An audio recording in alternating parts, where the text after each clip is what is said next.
Die eiland van Dominica word oor die algemeen verwar met die Dominikaanse Republiek. Dit is egter eintlik sy eie mooi eilandbevolking in die middel van die Karibiese eilande, waardeur die Atlantiese Oseaan en die Karibiese See geskei word. Dit is vol watervalle, tropiese strande en warmbronne. Die eiland is ook gevul met kinders wat 'n goeie opvoeding nodig het. Die Ebenezer Sewende Dag Adventiste Laerskool het een van die mees gerespekteerde skole op die eiland geword. Hulle wil hê dat elke kind 'n opvoeding ontvang, maar baie uitdagings staar hulle in die gesig. Hierdie skool is spesiaal, omdat ek God se wonderbaarlike hande hier kan sien.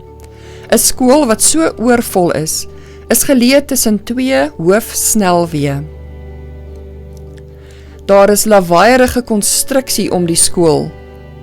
Ten spyte van al hierdie situasies en uitdagings, doen hulle baie goed.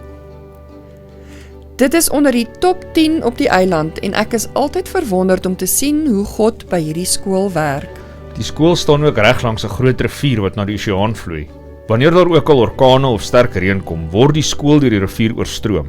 Dit is slegs een van die uitdagings wat hulle in die gesig staar. Ons het ook uitdagings van die padwerke wat langsaan deur die regering gedoen word en die masjiene werk gedurig dwars deur die dag terwyl die eksamens en klasse aan die gang is. Ons moet teen dit alles die stryd voer. Die Ebenezer Laerskool het so gewild geraak dat hulle studente moet wegwys wat graag wil inskryf. Selfs die 200 studente wat hulle het, maak die skool oorvol.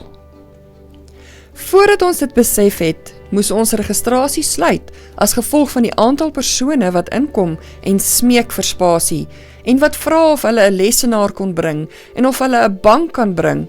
Wat ook al die huidige situasie, het ons net nie die spasie om enige ander kind in te neem nie.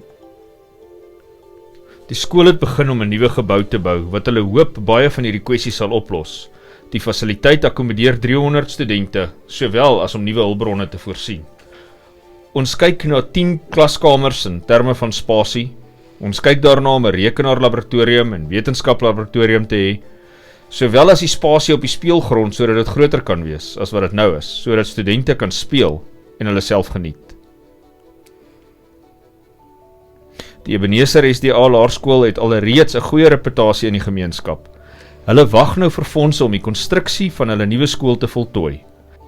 Deel van die 13de Sabbatoffergawe sal help om die oprigting van die Ebenezer SDA Laerskool te voltooi en die volgende geslag van studente te inspireer.